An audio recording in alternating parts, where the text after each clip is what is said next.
Hi, Bess. I hope you guys are having fun over there. And I'm sorry I can't make it, but it's our anniversary tonight, so I'm partying with Angelo. I just want to say that I rejoice with you and look forward to meeting your new baby soon. Even though we won't be there when she's born, I want you to know that I'm praying for both of you. Tonight, I wanted to share some of the things I'll be praying for you and hope that by them you'll be encouraged to seek the Lord in this new phase of motherhood. My prayer for you is the same prayer that Moses prayed for himself and for his people.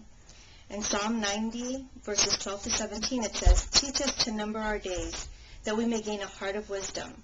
O satisfy us in the morning with your loving kindness, that we may sing for joy and be glad all our days. Let your work appear to your servants, and your majesty to their children. Let the favor of the Lord our God be upon us, and confirm for us the work of our hands. Yes, confirm for us the work of our hands." This psalm was written by Moses around the time the Israelites were led into the wilderness. Do you remember when God delivered them from slavery in Egypt and led them right to the border of the Promised Land? Well, God told them to conquer it, but when they sent in spies to check it out, they grew fearful after what they saw, and then they became rebellious, and eventually they refused to go. So God judged them for their disobedience and said that no one from that generation except Joshua and Caleb would enter the Promised Land. So they were led into the wilderness, and for 40 years they wandered until every single person from that generation died. Because of their unbelief, they wasted their lives. It is against this backdrop that Moses prayed. The first half of the psalm is a lament for his people. The second half is a prayer that Moses and the people would redeem what's left of their lives for the glory of God. Now, Bessie, I know that you're not wasting your life. In fact, I know that your desire is to live life the best you can for the Lord. So that I pray that by these things you would excel and strive even more to live for God. The first thing we saw in his prayer is that he prayed, teach us, to number our days aright, that we may gain a heart of wisdom. Bess, for you, I pray that you would number your days.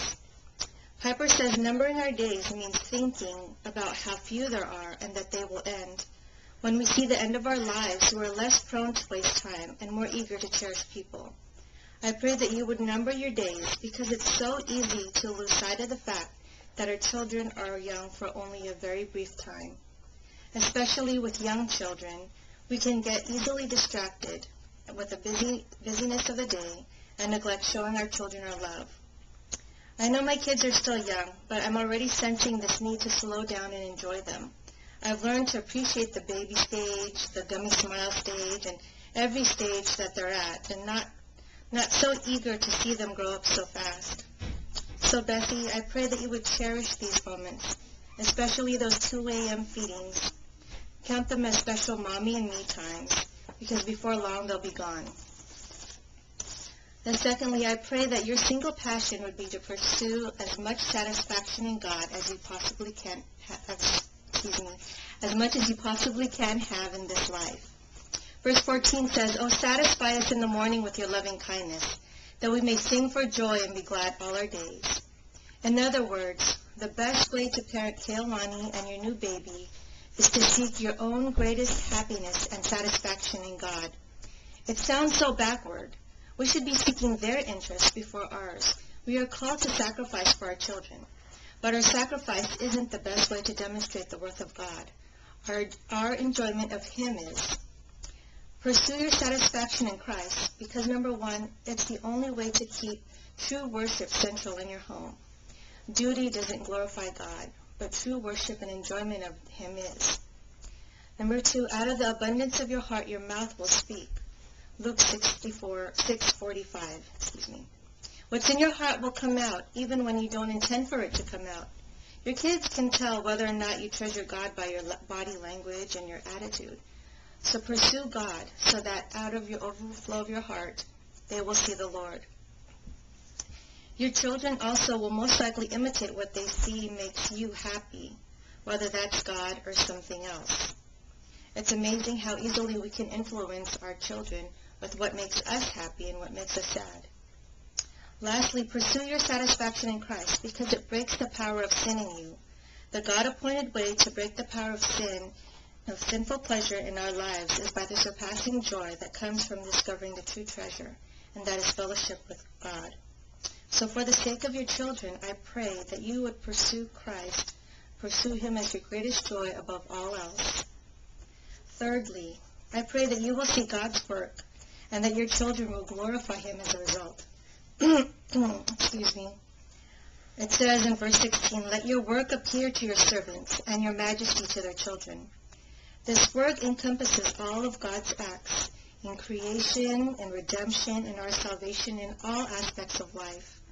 I pray that you may see his loving handiwork as he is revealed in creation and in his word, and also in the dealings in your life. As you teach these things to your children, I pray that you too will see the majesty of God. And lastly, I pray that God will guide your work and let it last for eternity.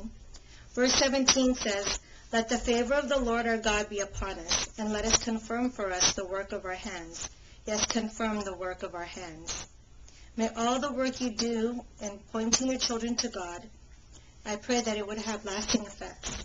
All our instruction and disciplining seems endless when they are young. Often we can doubt if it's even effective. But I pray that you would remain faithful to obey God, to raise your children in the discipline and instruction of the Lord. And I pray that you would remain faithful to pray for its lasting effects. I pray also that eventually you will see this fruit. May he show his favor toward you and your children and save them. So I love you, Bess, and may you and your children savor God and live your lives for his glory. Bye. Say hi to Kaylani for me.